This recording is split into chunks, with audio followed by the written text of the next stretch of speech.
नमस्कार मित्रांनो, आज अनुभव आहे एक शेअर करा वाटला म्हणून तुमच्यासोबत अनुभव शेअर करतो. मी एका युट्यूब चॅनलची मेंटरशिप घेतली होती. बऱ्यापैकी सबस्क्रायबर होते, 80-82 हजार सबस्क्रायबर होते. आणि ती एक कोचिंगची 1% म्हणजे वन मॅन आर्मीची ती एक युट्यूब चॅनल होता आणि मी त्याची स्पॉन्सरशिप घेतली. स्पॉन्सरशिप मध्ये असं होतं की कीवर्ड रिसर्च, त्याच्यानंतर caption, description, thumbnail, audio quality ह्या गोष्टीकडे मला लक्ष द्यायचं होतं. आणि मी अनालिसिस करण्यासाठी त्या चॅनलचा मी ऍक्सेस घेतला होता माझ्या मोबाईलमध्ये आणि आमचं काम चालू होतं. काम चालू झाल्यानंतर एका दिवशी एक 10 ते 15 दिवसांनी मला त्यांचा फोन येतो की असं मला एक ईमेल आलेला आहे आणि त्या कंपनीकडून आलेला आहे, मला प्रमोशन करायचंय किंवा मला त्या गोष्टीचं एक प्रमोशन करायचंय. ते वस्तू पाठवणार आहेत त्यांनी बाय कुरिअर मला, आणि ते कुरिअर आल्यानंतर ती गोष्ट घेऊन मला बघून त्याचा रिव्ह्यू द्यायचा आणि त्या गोष्टीचं प्रमोशन करायचं. त्याच्या अगोदर एक गोष्ट झाली होती. मी जेव्हा त्यांच्यासोबत पहिली वेळेस मीटिंगला गेलो आणि आमची डील झाली, अग्रीमेंट साईन झालं, त्यावेळेस एक गोष्ट झाली होती की त्यांच्या युट्यूब स्टुडिओमध्ये एक ऑप्शन ऑन नव्हता. तो ऑप्शन मी ऑन करून दिला. तो म्हणजे प्रमोशन एक्सेप्ट करण्याचा. म्हणजे कुठलंही प्रमोशन जर आपल्याला कोणी पाठवत असेल तर त्याचं नोटिफिकेशन आपल्याला येण्यासाठी मी ते ऑन करून घेतलं होतं. आणि तिथून 10 ते 15 दिवसांनी त्यांनी मला कॉल केला की $6000 त्यांनी मला देत आहेत आणि त्यांनी एक किट पाठवत आहेत. ते किट वापरून मला त्याचं प्रमोशन करायचे किंवा रिव्ह्यू द्यायचे. मी म्हणलं सर आत्ता काहीच करू नका, मी थोडं ट्रॅव्हलिंग मध्ये आहे किंवा आजूबाजूला आहे, तुम्ही आता सध्या काहीच करू नका. आणि परत त्यांचा मला फोन आला की परत एक मेल आलेला आहे त्यांचा, त्याच्यामध्ये त्यांनी अग्रीमेंट साईन करण्यासाठी एक फाईल पाठवलेली आहे आणि ते डाउनलोड करून मी अग्रीमेंट करून देतो. वाचून जे काही त्यांनी मला सांगितलेले आहेत गोष्टी वाचायच्या आहेत, त्याच्यामध्ये वाचून मला त्यांना हो किंवा नाही कळायचे. म्हणलं ठीक आहे सर, काही नका करू. मी जसं ऑफिसला पोहोचलो, ह्याच ठिकाणी पोहोचलो आणि मी ते गोष्टी बघत होतो काय नाही, कुठलं वेबसाईट आहे, कुठली कंपनी आहे, काय नाही.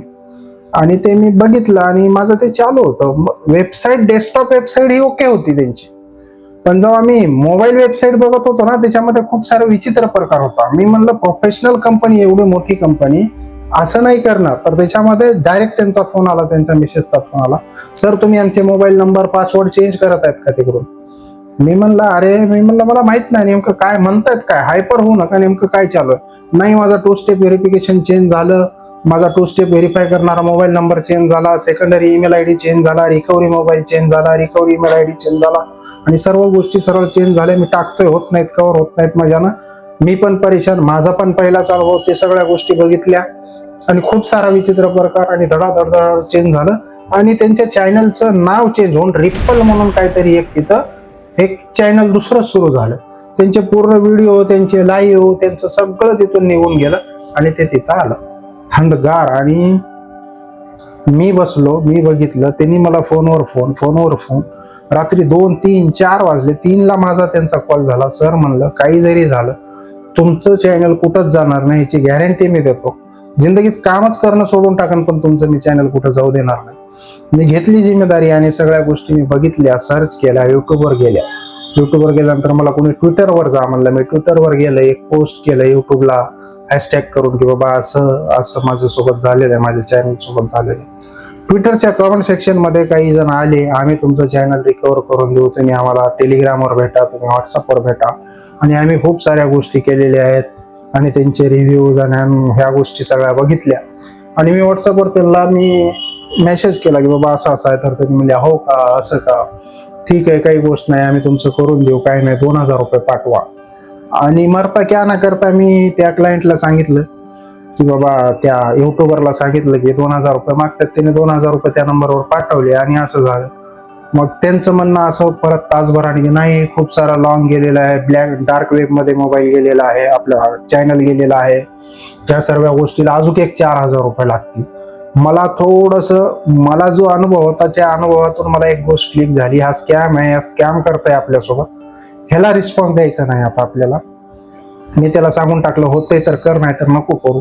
सरचा किंवा त्या युट्यूबरचा जे सर होते आमचे, त्यांचा माझ्यावरती डाऊट आणखी की बाबा ह्यानेच काहीतरी स्कॅम अटॅक केलेला आहे आणि ह्यानेच माझ्याकडून वापस पैसे काढून घेत आहेत, ब्लॅकमेल करत आहेत मला सरळ. असा त्यांचा आणि त्यांच्या मिसेसचा माझ्यावर झालेला गैरसमज. मला इथं अन्न गोड लागत नव्हतं, मला इथं खाता येत नव्हतं, माझी मिसेस परेशान, माझे म्हणजे मी परेशान, रात्री 2-2, 3-3 वाजेपर्यंत झोप नाही, सकाळी उठतो, काय भेटतं काय नाही काय होतं हे काहीच मला माहित नाही. मग मी माझे जे काही मी ज्यांच्याकडून शिकलेलं आहे त्यांना फोन केला. त्यांनी म्हणे फक्त एकच गोष्ट आहे रवी, तू ट्विटरवर जा, म्हणजे आत्ताच एक्स जा, आणि तिथे गेल्यानंतर त्यांना हॅशटॅग किंवा @ टाकून युट्यूबला सांग अशी अशी गोष्ट झालेली आहे, तुरंत तिला तिथं रिप्लेमध्ये येऊन जाईल त्यांचा, आणि त्या गोष्टी फॉलो कर. आणि मी इकडं राईज केलं तिकीट, आणि त्या सरांनी एक कुठली तरी त्यांच्या मित्रांना सांगितलं की असं असं झालंय, त्यांनी एक तिकडं तिकीट राईज केलं. क्रॉस पोस्ट झाली त्या जागी युट्यूबमध्ये, सेम चॅनल ID आणि सेम दोन गोष्टी दोन्हीकडून क्लेम होतात. म्हणजे त्यांचा मित्रही क्लेम करतोय आणि मी इकडं पण भांडतोय. म्हणजे कुठंतरी आणखी एक युट्यूबला वाटलं की बाबा हे काहीतरी नेमकं विचित्रच प्रकार आहे, यांचं काही समजणं झालं. मग त्यांनी मला फोन केला, सर तुम्ही कशाला तिकीट राईज करायला, तुम्ही कशाला 10 गोष्टी करायला, सोडून टाका ना, तुमचं काही गरज नाही, सोडा, तुम्ही काही करू नका, जे काही आहे ते वापस घ्या. मग मी एक रीतसर युट्यूबला मेल टाकला माझ्याकडून की बाबा हे बाय मिस्टेकली आमच्याकडून 2 गोष्टी झालेल्या आहेत, 2 गोष्टी झाल्यामुळं मी ही जी तिकीट आहे हा तिकीट वापस घेतोय, आणि या तिकीटला क्लोज करा म्हणून मी रिक्वेस्ट टाकली. मला माहित झालं होतं की ट्विटरद्वारे आपलं चॅनल सुरक्षित वापस येऊ शकतं. त्याच्यावर मी एक डिटेल व्हिडिओ बनवणार आहे. जर तुमचा ईमेल ID हॅक किंवा चॅनल हॅक झाला असेल तर त्याच्यावर मी डिटेल व्हिडिओ बनवतो. हे झाल्यानंतर मी माझं तिकीट वापस घेतलं, क्लोज केलं, आणि 2 ते 3 दिवसानंतर त्यांचं ते चॅनल वापस आलं, त्यांचे व्हिडिओज परत सगळे वापस आले, त्यांचं ॲक्सिस चॅनलचं त्यांच्याकडे आलं. पण त्याच्यामध्ये जे माझ्यावर लागलेला डाग होता ना ते नाही मी पुसू शकलो. त्यांनी माझ्यापासून ते कॉन्ट्रॅक्ट काढून घेतलं, त्यांनी माझ्यासोबत बोलणं बंद केलं, त्यांनी माझं थंबनेलचं काम काढून घेतलं माझ्याकडून, त्यांनी सर्व गोष्टी माझ्याकडे काढून घेऊन दुसऱ्या कोणाला तरी हायर केलं. आणि मित्रांनो, नवीन फेसमध्ये होतो मी, नवीन मला खुशी होती की मी काहीतरी सोशल मीडियामध्ये काहीतरी करतोय आणि पैसा भेटतोय. खूप कमरडं मोडल्यासारखं वाटलं, खूप बेकार फील झालं. मी वाईफला सांगितलं, तर जाऊ द्या ना, परमेश्वराला माहित आहे आपल्या की गोष्ट आपण चुकीची नाही केली तर त्या गोष्टीबद्दल का टेन्शन घ्यायचं, आपण सोडून टाक. मग मी ते झालं ते गेल्यानंतर सोडून टाकलं. बाकी त्यांनी काही दिवसानंतर एक शॉर्ट पोस्ट केला की बाबा व्हेरी थँकफुल किंवा थँक्स टू ऑल टीम म्हणून, ते त्यांचे मित्र ते काय दुसरे होते त्यांचे एक शॉर्ट टाकला. आणि मी म्हणलं यार, काही गोष्टीसाठी मी 3-4 दिवस जेवलो नाही, रात्रभर झोपलो नाही, मी फॉलोअप घेत राहिलो, मी धडापळ्या मारत राहिलो, मी कुठं काही भेटतं का बघत राहिलो. आणि त्या शॉर्टमध्ये त्यांचा तो फोटो आणि त्यांचे थँकफुल त्याचे जे ग्रॅटिट्यूड व्यक्त केलं, आणि मी काही न करता माझ्यावर ते शिक्का माझ्यावर मारला गेला. त्या गोष्टीचं खरंच दुःख वाटतं. आणि मी नंतर कुणाची मेंटरशिप नाही घेतली मित्रांनो, मी कुणाच्या चॅनलचं ॲक्सेस नाही घेतलं माझ्याकडं. मी थंबनेल देईन, मी कॅप्शन देईन, मी डिस्क्रिप्शन देईन, मी कंटेंट क्रिएट करून देईल तुम्हाला, मी गोष्टी सगळ्या सांगन, पण मी कुणाचं चॅनलचा युजर नेम पासवर्ड किंवा ॲक्सेस माझ्याकडे घेणार नाही. आणि मी माझं स्वतःच एक चॅनल चालू करेन, ज्या याच्यामध्ये मी ह्या सर्व गोष्टी सांगेन लोकांना की चॅनलवर डू अँड डोंट काय आहेत, काय करावं आणि काय नाही करावं. युट्यूबमध्ये खूप जास्त पैसा आहे मित्रांनो, मी माझ्या डोळ्यानं पाहिलेलं आहे माझ्या क्लायंटला कमवताना. म्हणून मी या फील्डमध्ये आलो नाही का, तर माझ्यामध्ये एक किडा आहे, मध्ये एक आहे की मला सांगायच्यात मला काय काय गोष्टी येतात, माझ्या सोबत घेऊन नाही जायचे. येणाऱ्या पुढच्या काळामध्ये मी तुम्हाला व्हिडिओ एडिट कसं करायचं, ग्राफिक डिझायनिंग कसं करायचं, व्हिडिओ कसा अपलोड करायचा, व्हिडिओला डिस्क्रिप्शन काय लिहिलं पाहिजे, ह्या सगळ्या गोष्टी सांगणार आहे. हा होता आजचा अनुभव, तुम्ही ऐकून घेतलात, शेवटपर्यंत व्हिडिओ बघितलात. चॅनलला सबस्क्राईब करा आणि बेल बटनला ऑन करून ठेवा. धन्यवाद.